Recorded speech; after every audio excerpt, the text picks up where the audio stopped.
అలసిన వానికి ఊరడించు మాటలు. సహోదరుడు భక్త్ సింగ్ గారి పరిచర్య నుండి సేకరించిన అనుదిన ధ్యానములు. సిలువను గూర్చిన వార్త. రక్షింపబడుచున్న మనకు దేవుని శక్తి. 1 కొరింథీ 1:18. కొన్ని శతాబ్దముల కొలదిగా మానవులు సిలువను పూజించి దానికి ధూపం వేయుచుండిరి. దేవుడేమి చెప్పుచున్నాడో చూడుడి. సిలువను గూర్చిన వార్త నశించుచున్న వారికి వెరితనము గాని, రక్షింపబడుచున్న మనకు దేవుని శక్తి గాని, యూదులకేమి గ్రీసు దేశస్థులకేమి పిలువబడిన వారికే క్రీస్తు దేవుని శక్తియును దేవుని జ్ఞానమును అయి ఉన్నాడు. 1 కొరింథీ 1:18-24. పాపమును బట్టి మానవులందరూ దేవుని ఎదుట బుద్ధిహీనులను మిక్కిలి బలహీనులను అయిరి. మనము డబ్బు సంపాదించుటకు మిక్కిలి కష్టపడదుము కానీ తరువాత దానిని వ్యర్థపరచదము. మన కాళ్ళను చేతులను అవమానకరమైన పాపమునకు వాడుదము. కానీ దేవుడు మనలను సమకూర్చుటకు యేసుక్రీస్తు ప్రభువులో మనలను జ్ఞానవంతులుగా బలవంతులుగా చేయుటకు ఉద్దేశించి ఉన్నాడు. ఆ జ్ఞానము, ఆ శక్తి సిలువ నుండి మాత్రమే వచ్చును. ప్రభు ఇలాగున చెప్పుచున్నాడు, నేను పైకెత్తబడిన ఎడల అందరినీ నా యొద్దకు ఆకర్షించుకొందురు. యోహాను 12:32. కానీ మానవులు ఎంత బుద్ధిహీనులు! వారు తమ లోక సంబంధమైన జ్ఞానము, కార్యములు, డబ్బు చేత ఇతరులను ఆకర్షించుకొనగలమని తలంచుదురు. అందుచేతనే ప్రపంచంలోని పలు స్థలములలో జరుగు క్రైస్తవ పనిలో ఎంతో నిష్ఫలమైన గుడ్డితనమును చూడగలుగుచున్నాము.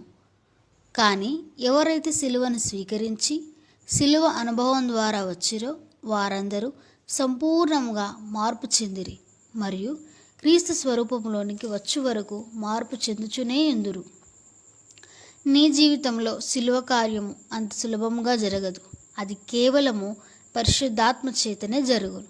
అది ఇప్పుడైనను తరువాత అయినను నీలో జరగవచ్చు. కానీ ఒక విషయం మాత్రం నిశ్చయము, ఒకసారి నీవు సిలువను గూర్చి అర్థం చేసుకుని ఎడల మరలా నీవు మునుపటి వలె ఉండలేవు. నీ జీవితంలో ఒక నూతన శక్తిని కనుగొందువు. నీవు నీ ప్రాచీన స్వభావమునకు మరణించినట్లు క్రీస్తు నీ కొరకు చనిపోయెను. నీవును ఆయనతో కూడా తిరిగి లేచి ఒక నూతన సృష్టిగా చేయబడుటకే ఆయన తిరిగి లేచాడు. సిలువను గూర్చి ఇంకా ఎంతో చెప్పవలసి ఉన్నది. క్రీస్తు ఎందుకు అట్టి మరణం పొందెను? ఆయన దూతల కొరకు మరణించలేదు. వారికి అవసరం లేదు. ఆయన తన కొరకు మరణించలేదు. ఎందుకనగా ఆయన ఏ పాపమును చేయలేదు. ఆయన జంతువుల కొరకు కానీ పక్షుల కొరకు కానీ మరణించలేదు. నీకు తెలిసినను తెలియకపోయినను ఆయన నా కొరకు నీ కొరకు మరణించాను. ఆయన తనకు తానుగా ఏ పాపము చేయనప్పుడు పాపాత్ముల కొరకు ఎందుకు ఆయన మరణించాను? క్రూరుల చేత అపహాసించబడి పాపం లేని వ్యక్తి ఎందుకు మరణించవలసి వచ్చాను? సిలువను గూర్చి 7 విషయములు చెప్పుట ద్వారా ఈ ప్రశ్నలకు జవాబు ఇయ్యగోరుచున్నాను. మొదటిగా, పాపము వలన వచ్చు తీర్పు నుండి, శిక్షావిధి నుండి నన్ను విడిపించుటకు ఆయన మరణించాను. రెండవదిగా, నేను నా దౌర్భాగ్యకరమైన పాప స్వభావమునకు మరణించినట్లు ఆయన మరణించాను. మూడవదిగా, లోకమునకు దాని మోసమునకు నేను మరణించినట్లు ఆయన మరణించాను. నాలుగవదిగా, పాత సృష్టిని సమాప్తం చేయుటకు మరణించాను. నీ ఒక చెట్టు యొక్క కాండమును నరికిన ఎడల చెట్టంతయు క్రింద పడును. అదే విధముగా దేవుడు, మన సృష్టికర్త అయిన దేవుడు, ఆయన పాత సృష్టిని అంతమొందించుటకే మరణించాను. ఐదవదిగా, నీ జీవబొరొట్టె అగుటకై ఆయన మరణించాను. ఆరవదిగా, మనలను ఒక శరీరముగా ఒక కుటుంబంగా చేయుటకు ఆయన మరణించాను.